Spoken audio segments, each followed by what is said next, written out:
10 years ago, it was not a hot take to say Patrik Laine was the next Alex Ovechkin.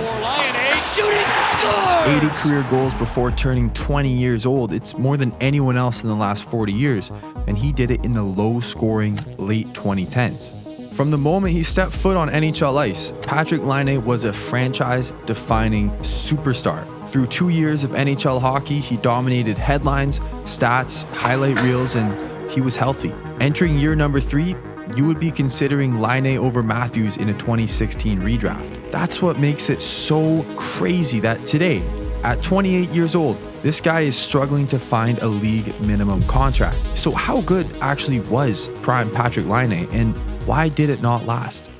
Here's Patrik Laine to shoot on Anderson. Well, we all know what peak Patrik Laine looked like. The goal scoring was insanely flashy, a genuinely wicked shot that came from any method, wrist shot, snap shot, slap shot, back shots. He scored any and every way he wanted on the biggest stages in hockey. He was 6'4" and 206 pounds at the draft combine as an 18-year-old. Laine was confident enough pre-NHL that he thought he should have gone number 1. And it's understandable why. He was the MVP of the World Championships just a month before the draft. That tournament had guys like Panarin, McDavid, Barkov, Matthews, and yet 18-year-old Patrik Laine was the MVP.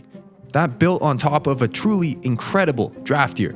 A month before his MVP on the world stage, he swept the top tier of Finnish hockey. He was the Finnish Player of the Year, champion, MVP of the playoffs, probably the best player in a men's league as a 17-year-old. And a few months before that, he won gold while leading his World Juniors team in scoring. This was a stretch of 6 months before the draft where Laine completely dominated, even when playing against elite NHL talent. That draft was more or less defined by Austin Matthews going 1 and Patrik Laine going 2. Well, they both made the show at 18 years old, and Laine finished 7th in the NHL in goals as an 18-year-old. The next year, he finished 2nd in the NHL in goals as a 19-year-old. It was his lethal shot paired with that great rush finishing. He turned more or less average opportunities into goals out of nowhere constantly. That's what made him so hard to stop early on, scoring from genuine distance, a spot where 99% of NHLers wouldn't think to shoot. Laine is locked in, that's a goal, let's hop on for it. As a teenager, Laine just broke scoring models by scoring from further out and at a higher rate than anyone else in the sport. I pulled 20 players from 2017 to 2026 who have had the greatest total finishing talent. How much better are they at scoring compared to a league average player? Patrik Laine was 18 years old when he played his first NHL game, which is right when this graph starts. But by 2018, at 20 years old, Laine was lapping the talent. He was the best goal scorer in the world and the only person with a gap. And it was a massive jump from number 2 on this list. And mind you, if you're on this list at all, you are a one-shot scorer and probably the best goal scorer on your club or for your national team. And here's Laine sitting up here as a 19-year-old. Prime Patrik Laine was maybe the best goal-scoring peak we have ever seen. At least it's in the conversation. A 6'5", 210-pound guy with a whippy stick, he functionally turned the shaft of his stick into a slingshot. In 2017, that level of flex that he used was revolutionary. His wrist shot was like a gunshot at a speed where you kind of just had to pray it didn't hit the net if you were a goalie, especially since, like any true sniper, Laine always focused on placement over power. Just unbelievably accurate and powerful. His biggest stylistic comparable, a big body left wing generational goal scoring talent, was Alex Ovechkin. But you compare their shooting styles, especially on one-timers, Laine does not wind up nearly as much, and he's got a lot more finesse when shooting.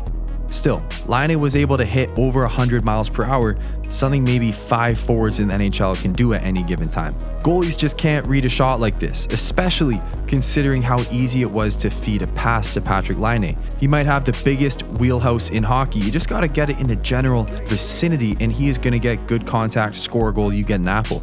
This 2-on-3 rush play looks like an elite, perfectly placed pass from Scheifele at first glance, but slowing it down, that pass was a little bit behind. Taking a one-timer off that is not necessarily easy, let alone letting it cork from 35 feet out going top corner on Dubnyk before he can even cover half the net. While Laine's shot carried most of his value, you can't forget that his straight line speed was great for a guy this size. mix in some high-end skill in transition, and a lot of his goals were snipes off of the rush, oftentimes on plays he facilitated, and also oftentimes scoring in situations where you normally can't get a goal. At Laine's best, he turned these 3 or 4% prayers into goals at a better rate than anyone in hockey.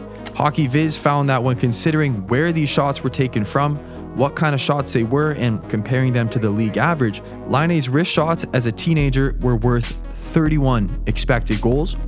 He scored 61 wrist shot goals. His wrist shot was about twice as effective as an average NHL player. This all built towards November 2018. 18 goals in 12 games, including the biggest heat check night I've ever seen. TSA should have checked his luggage for the 5 bombs and 2 Titanic balls he had flying into St. Louis. This was one of the greatest peaks in the history of hockey. It was the most goals in a month since the 1990s. And by December 1st, 2018, in his 3rd year pro, Laine was on pace for a 72-goal season. Wow. A 20-year-old who was skyrocketing past anyone's expectations for what's possible in the modern day NHL. And that day, December 1st, 2018 hit, and Laine's November reign of terror ended, so did Patrik Laine's prime. To end this season, he had just 9 goals in his remaining 58 games, dropping from a 72-goal pace in December down to just 30 total goals on the season. From that point on, Laine never hit 30 goals again. 2 years later, he was traded to Columbus. 3 years after that, traded to Montreal. Today, he's a free agent. So, how does a player this good lose it so quickly?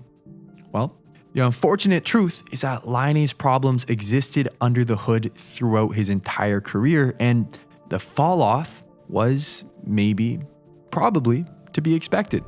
Because for all of the high highs in Winnipeg around this time, the lows became more and more obvious. The clearest issue was, outside of the offensive zone, Laine rarely, if ever, improved the condition of the puck. Even in the offensive zone, he wasn't a great battler. He lacked the physicality to be effective along the walls or to draw penalties. These all should be staples of his game, considering he's a huge, fast skating sniper. If he wasn't getting the puck in his wheelhouse, he just wasn't a factor on the ice.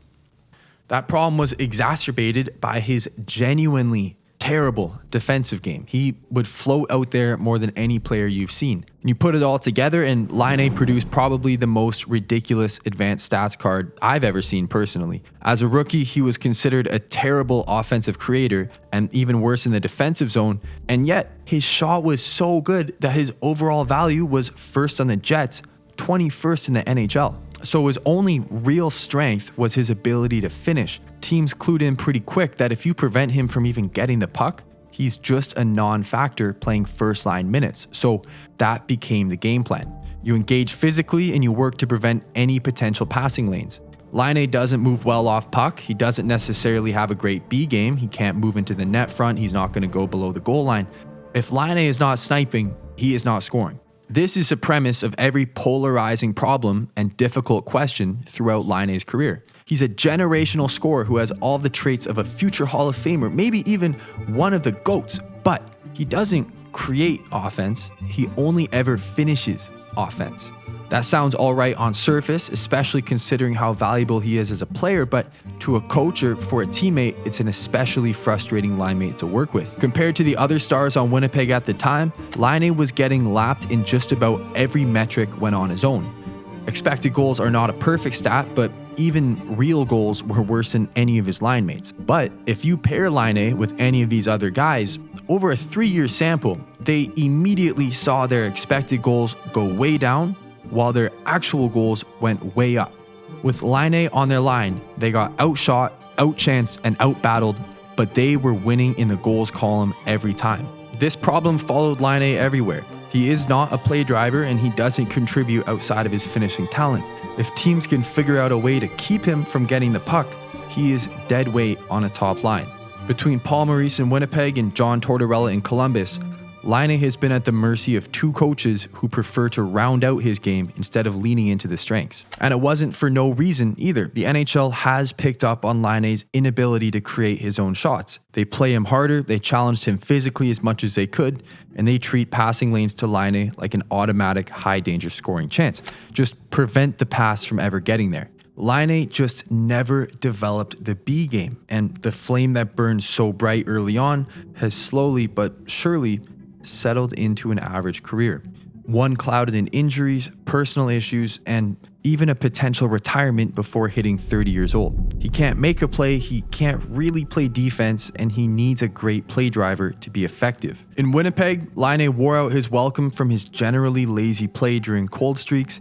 He got bottom 6 minutes until he fleshed out his game, but the fit just did not work. He was traded to Columbus, where he was constantly hurt and just could not catch a break on any level, especially with head coach John Tortorella. In 2024, he was shipped to Montreal, where he functionally became a power play specialist.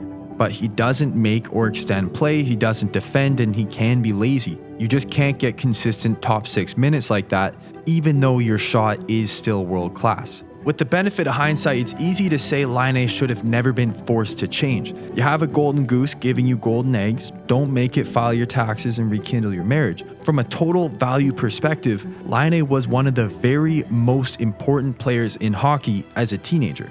If you can find a way to keep him confident and keep him loving hockey, you are going to get more out of that player than you will out of a two-way checking version of Laine.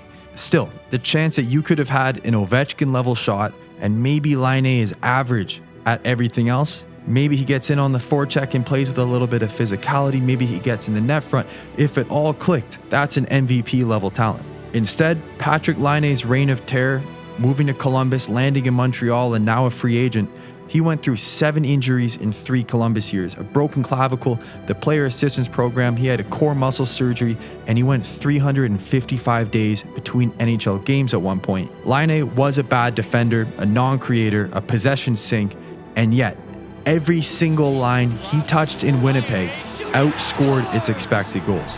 For about 26 months, Patrik Laine was the best pure finisher anyone has ever seen. To this day, if and when he's healthy, he probably does have the best release in hockey. There are a lot of players you could sign to your club right now, but there is not one player I would talk to before calling Patrik Laine's agent. Thank you very much for watching. Please subscribe.